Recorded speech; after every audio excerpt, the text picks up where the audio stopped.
The Darkness are coming to Singapore's Capitol Theatre March the 11th, touring the Dreams on Toast album. And I'm delighted to say that the frontman Justin Hawkins is with us right now. Justin, thanks so much. I know it's a very different time of day for you, but thanks for getting up for this. It's a pleasure, honestly.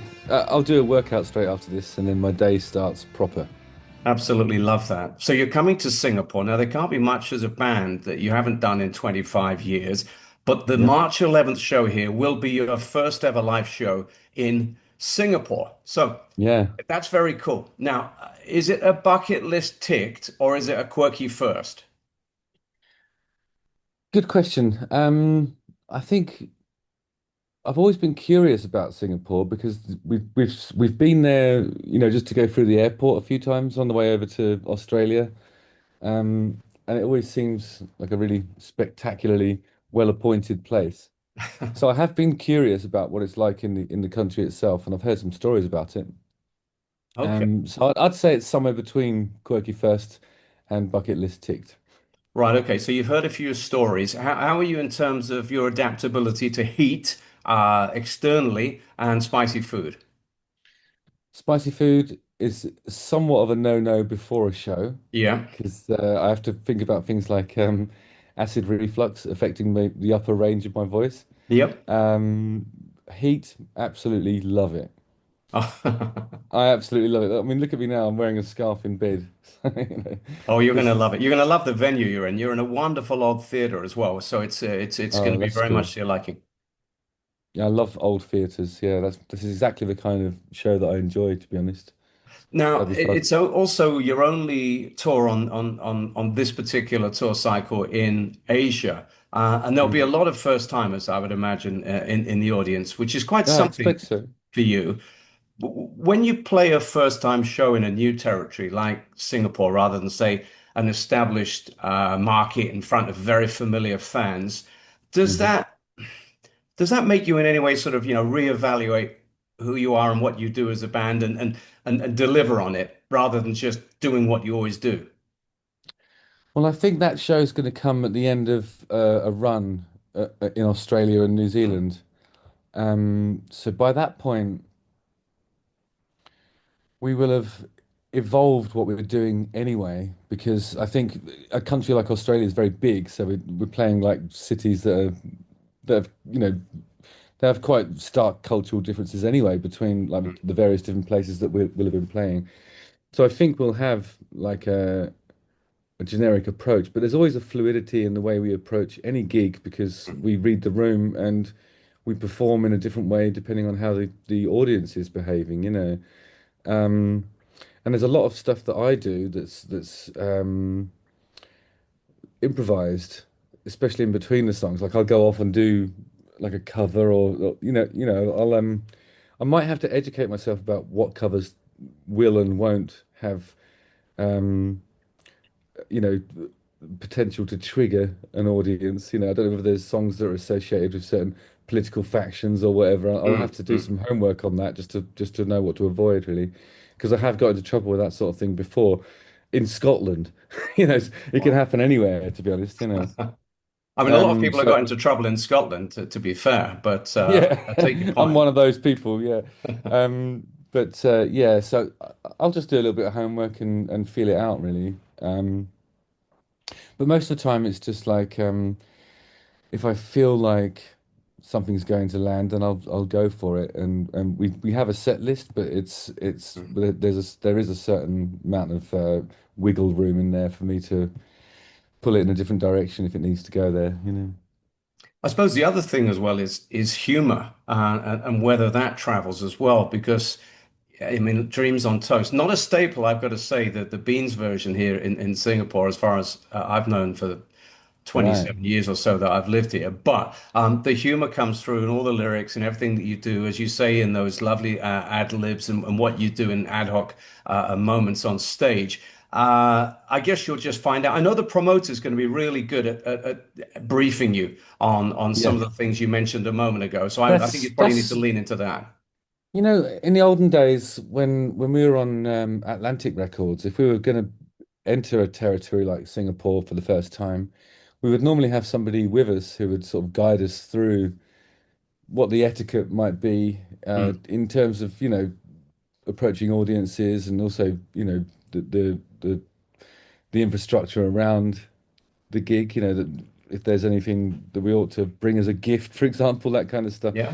Um, but we don't have that at the moment, so it is on us to do the homework. Any and all advice welcome at this Well, point. rest assured, you'll get plenty. You'll have an arm around the Oh, that's shoulder good. Yeah, proverbially. yeah. You'll be okay. That's really good. Yeah, because I think what you don't want to do is come steaming in and upset everybody. Yeah. All right. Well, I won't go there. Let's talk about you steaming in terms of your energy levels and your enthusiasm for touring and performing once again. Where does that come from? How do you, I mean, you're off to do your workout. I know you do a lot of that. You're doing a lot of running and training. But when Mm. it comes to the actual theatricality, is this something you can just switch on? Um, I think it's something that is always on, and it's just I just dip into it, I suppose. I've become I've come to realize that the touring existence is that's the part of my life, when there's genuine routine in the day, because there's a couple of hours in the show when I really need to be switched on and prepared and ready, and Hmm. the rest of the day is just geared up to making sure that I'm able to sort of walk into that situation Hmm. and Hmm. switch it on, as you say. Um, so I don't know. Over the last 30 years, I've managed to hone this existence so that when I'm on the road, it makes sense. And the only time it doesn't make sense is when I go home. Yeah, Yeah. Yeah. and then I have to go into things like being a father, Yeah. um, in some instances being a partner, not nowadays, but and it's a very sort of at the moment I have a very solitudinal Mhm. existence, and I wake up and then all my whether it's OCD or ADHD or whatever kicks in, I have to make lists to be able to get the things done that I need to do. It's not like that on the road. I Yeah. just have this when I'm on the road, I have everything makes sense. It's funny, I mean, in another existence, I have done, and I still present football a lot, and I've spent a lot of time down the years doing that. And when I've been close with professional footballers, they've always said that when a season comes to an end, or when a tournament comes to an end, or when they're no longer in that kind of the womb of the routine that you're talking about, they Mm, can feel bereft, and it's a real mm, come down. But mm, similarly, I can understand. I was talking to Mike Portnoy on this very channel because Dream Theater are on their way here. And he said, yeah, people assume that we're going to come to a town, eat the spicy food, drink the beer, see all the sights. But no, he said, we're in our routine and it's that 2 or 3 hours on yeah, stage for them that is absolutely the focal point. So I can yeah. understand what you're at. But you've still got a bit of a grind to go through. And is that something you feel that you're comfortable with? I think I would miss it if we didn't have that really. Some people are lifers and Mm, some people struggle with it, but I don't know. I think I was talking about this yesterday. Like, I have this.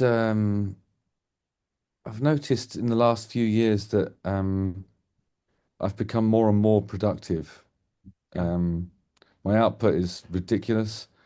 If I'm not writing songs when I'm at home, I'm doing stuff for the YouTube channel. yeah, I work every day, so the grind is it's just part of my life really. Like this, I'm always doing something. And I don't think I've had a day off for years, to be honest. yeah. And I quite like it like that, to be honest.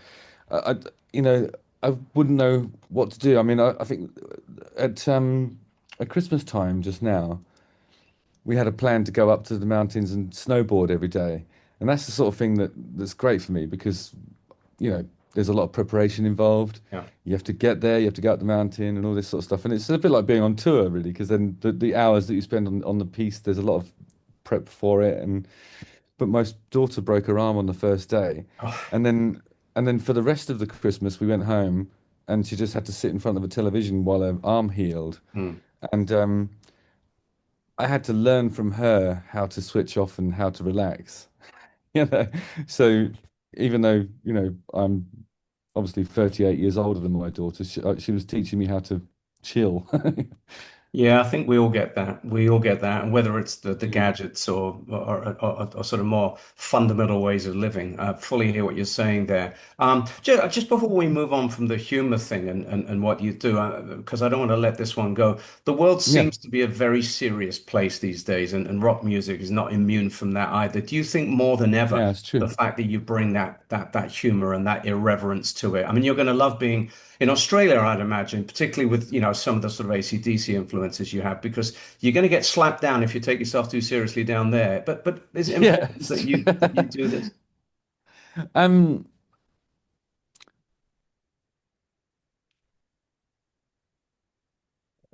I want to answer this carefully, so sorry for the pause. Okay.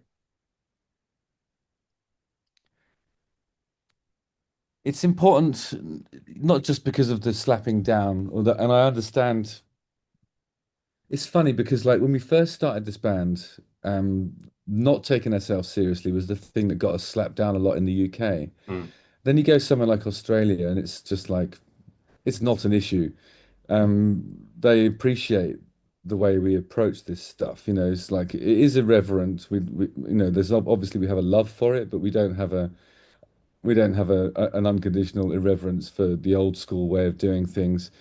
We do take ourselves seriously in the sense that we've all learned how to play our instruments, and we care about the arrangements, and we try and make concise and powerful rock music, and that takes a certain discipline. But there's absolutely no way we were going to evolve into a band that's on the radio all the time.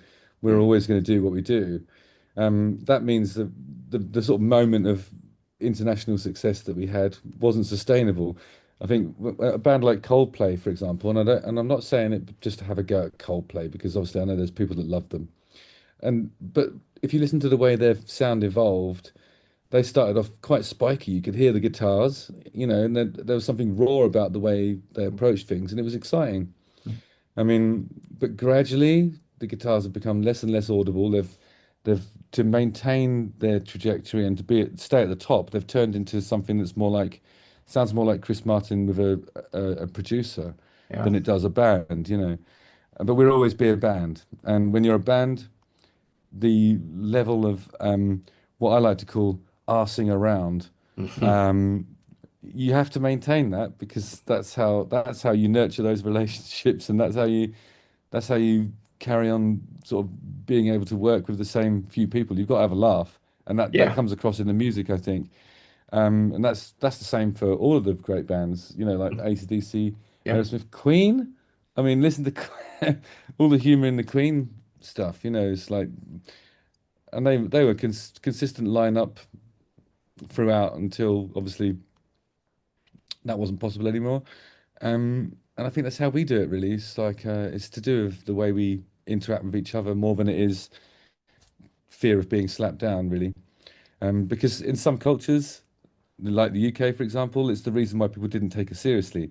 But in Australia, it's the reason why everyone comes to see us play. Yeah. We can't fit enough people in the rooms in Australia, and we're always adding shows every time we go there. And so I think this Singapore show is coming at the end of a little run where we'll have had a great time. Yeah. Oh, This for sure. Australian tour is it's always great fun when we go there because they get us. Yeah. Um, so it's going to be difficult to change that. It was like this, we're not inclined to stop doing it in the way we do it. And I hope it works in Singapore, quite honestly. Well, we'll see. It's going to be a very welcoming audience. I can tell you that for sure. Just quickly, you were Yeah. talking about those influences. I was thinking about Mortal Dread, and I was thinking about other aspects Mm, of Dreams on Toast, and AC/DC and Queen coming through loud and clear as ever. But I was also mm. struck by the fact that it's a Darkness album. It's what 25 years on or something, but it's confident. It's unapologetically who you are. It isn't compressed. I've seen you talking about them on your channel about the modern production. It's got the Yeah. spikes that you'd want in there. Are you Yeah. happy with what you delivered, and do you feel it's who you are and what you are right now as a band? Yeah. I mean, we had a lot of time. I mean, we've got a certain way of working, which I think is very time consuming. We go around the houses looking for the sounds. We explore every tangential option that we can to try and deliver those songs in the way we think they deserve to be performed. And so that's why there's a couple of songs on that record that sort of sound a bit like country or something like that. Yeah. For example, there's the Cold Hearted Woman. I can remember we were playing it. We did it in all sorts of styles. We tried it in Carib style. We did a version of it that sounded like "You Making Me Feel," like a Hall and Oates song. And then we settled on country because that was the sort of the delivery that made the song resonate the most effectively. But we tried everything, and we tried everything on every song. Um, and so we were lucky because on the last few albums that we've released, we haven't had that much time to experiment in that way. But because we did the 20th anniversary of Permission to Land, it kind of gave us two album cycles to collate the material and explore those things. And then the recording process itself takes a really long time because we're old school. We don't use clicks. There's no copying and pasting possible because everything fluctuates tempo wise. We have no metronomes, nothing, when we play live, we have nothing pre-recorded or on tapes or anything like that. Um, so it takes a lot longer to find the right performances, because everybody peaks at different times as well. Like Rufus is a sprinter, so we'll do, we'll do like I reckon we'll probably do about 20 takes of every song. And the one that we choose of his performances is going to be about the third one. So there's 17 times around where we're all sort of familiarizing ourselves with the material, but he's already got it. You know what I mean? Like so it's hard, it's just a lot of it's just curating the performances. Yeah. And you've got to spend the time to do that. And if we don't have it in the 20 takes, we've got to go again another day, Mm. and he'll be exhausted. So it might not be the next day. We'll have to go and work on something else in the meantime. And then there's all the overdubs and everything else that we do, the multi-layered backing vocal arrangements, which is 9 times out of 10, that's me singing everything. Sometimes Rufus's voice will be in there as Mm. well. Um, and I've got to sing across 5 octaves. The whole thing takes a Yeah. long time to build and arrange. So I think the short answer is that we're really proud of Dreams on Toast because we actually had the time that it takes to make a record like that. Thanks to having been around for 20 odd years. I mean, the first album we spent a lot of time on I Believe in a Thing Called Love and Love is Only a Feeling, and the rest of the record took 2 weeks because that's all we had, in terms of money and time, that's all we had. So we had the luxury of being able to pour over this one, and I think that's when you make a record that's designed like Dreams on Toast is, then you need that time. And the thing is, time is elastic, so they give you they give you a deadline. We're going to be going over by a Mm. week or two, and there'll be pressure at the end. But because whatever you give us, we'll need a little bit more. I don't want to go over our time slot too much, to be honest with you. So just quickly, of the Dreams on Toast songs, which are the ones you're most looking forward to getting on stage? I'll be honest with you, Mortal Dread, the one you mentioned earlier, Mm. that's so much fun to play live. I really love the way I don't have to sing, I don't have to play guitar on that one, so I can run around, deliver it. Um, and my brother does the Malcolm thing really well, so that's the most AC/DC-ish, I think, Yeah. and I really enjoy playing it. Um, what else do I like? We'll probably open with Rock and Roll Party Cowboy because big party, Yeah. you know, sets the tone.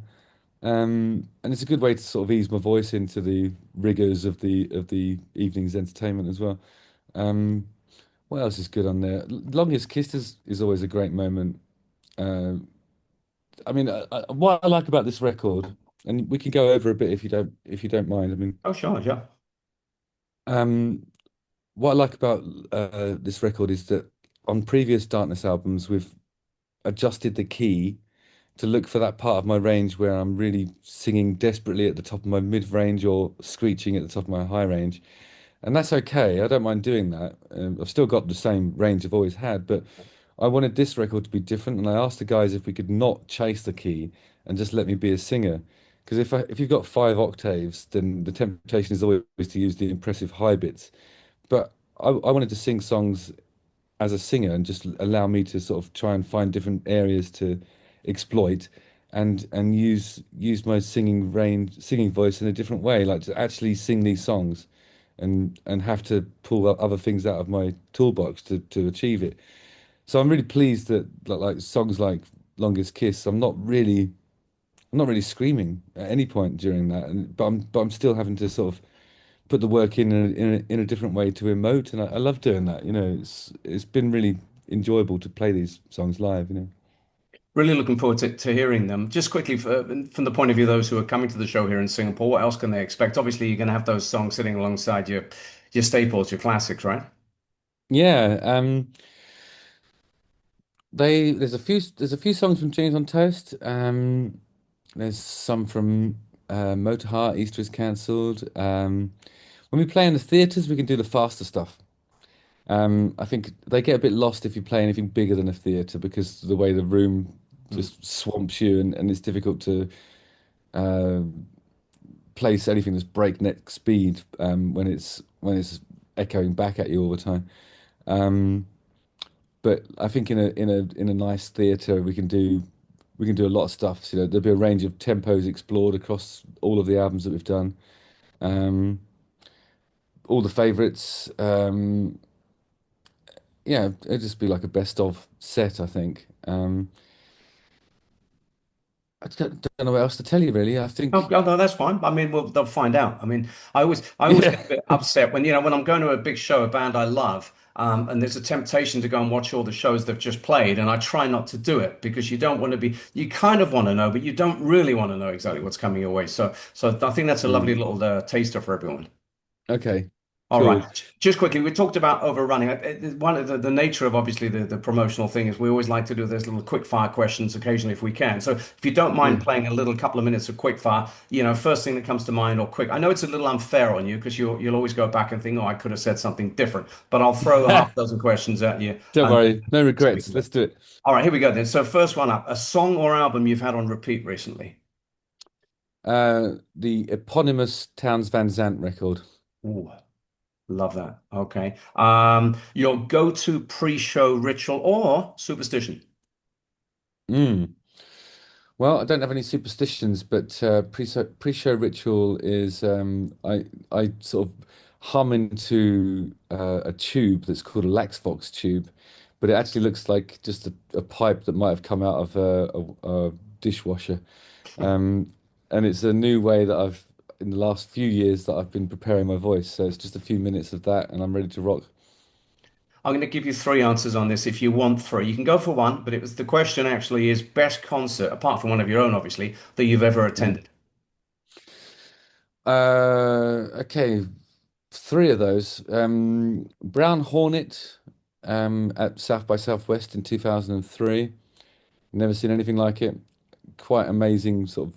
They're a comedy band, sort of. But I like to think of it as progressive comedy. It's very strange. Two synthesizer players facing each other, trying to make each other laugh. The singer's a real star, like a Jack Black type, and really unusual arrangements, and a guy in the front row who must have been one of their friends. They set fire to his head. I've never seen anything like it. It was crazy. Um, I saw the Lemon Twigs last year or the year before, playing in Brighton and in the Concord, and they they only loaded in one guitar each, little amps. They all swap instruments, and they did a cover of um, Good Vibrations, and it sounded better than what the Beach Boys do now. It was quite amazing. Oh, I'll choose a big one for you. I've got to say probably AC/DC Wembley must have been 2000 and how long ago was that? I think it must have been 2001 or something like that. It was mm. amazing. Yeah, I got to. You always get with AT. One of the benefits of being senior, shall we say, I saw Bon Scott twice before he died. Hammersmith. Oh, did you? Yeah, just honestly Wow, shaped you. 15 years old, and you see that sort of show, Hammersmith Odeon, man. It just shapes you for the rest of your life musically. It's that's incredible. amazing. We played at Hammersmith Odeon just after AC/DC in October 2003. And somehow we broke the attendance record. But I Wow. think it's because they had a bigger guest list than us, so more people bought tickets for us. You know, we didn't have as many friends as AC/DC Just did. take it. Take the record. Yeah, yeah. Just quickly, apart from your dishwasher pipe, one item you always travel with on tour. Um, a brass cat. And that I suppose that counts as superstition, but I've got this little brass cat that I carry around with me. Oh, I'll give you one more. Two people you'd want to be stuck if you had to be stuck with anyone on a 15-hour flight. Whew, wow. These are really good.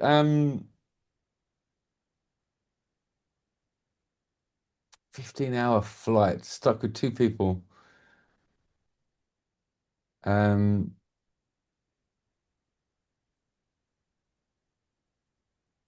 that's almost impossible, that is. My daughter and somebody like and perhaps like a monk that's been taken a vow of silence. Nice one. Nice one. Like I told you they were going to be difficult and you'll read Yeah, through they're this really one maybe. difficult. Well, I hope your daughter's arm's all good again and Yeah, she's thanks much so better now. much. Thank you. Well, thanks so much, Justin, for taking all this time. Could you just do one thing for us? Just a little sort of Yeah. shout out to fans who might be coming or even thinking of coming out here that we could just put up. Yeah, the date is March the 11th, and it's at the Capitol Theatre in Singapore, the show. If you just want to say anything about I'll what give it they a go. look forward to. Okay, great. Hey guys, it's me, Justin Hawkins from the Darkness. We're coming to play at the Capitol Theatre on March the 11th in Singapore. We've never been there before, and we're really, really excited about it. I hope you guys come down to witness a first, and hopefully it won't be the last. We're coming in hot after a little bit of touring. We'll be tight, loud, and excited, and I hope you will be too. All right, lots of love. Thanks. That's absolutely wonderful. Thank you so much. Have a good workout, safe travels. I Yeah. guess it's do drink the water if you're going to Buxton. Um, Yeah, that's right, actually. yeah, there you go. Yeah. All right. Yeah. Okay. Nice talking to you. Take care, and I'll see you soon. You too. Thanks, John. I really appreciate it. Cheers. I really hope you enjoyed that video and make sure you come back for more because we're just getting started here at Words and Music. There's plenty of great content coming your way. So please like this video, subscribe to the channel, and we'll let you know whenever we drop anything new. Share this with your friends and feel free to comment. Be part of our community. I'll see you again soon.